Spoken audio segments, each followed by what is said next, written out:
the hidden cost of your UK visa just got more expensive. And if your bank statement is even £1 short, your application will be refused. As of November 11, 2025, the UK government is officially raising the maintenance funds requirement. Here's the new math if you need to know.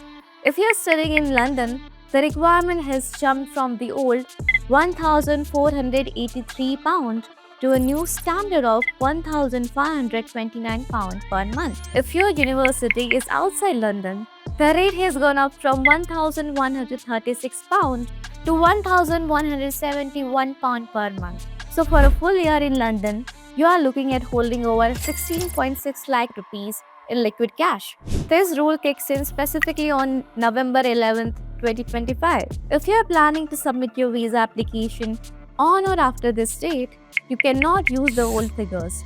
You need to top up your account now to ensure you meet the new threshold before you print that bank statement. Do the math, add the buffer, and if you are unsure whether your funds meet this specific criteria for your location, feel free to verify it with us.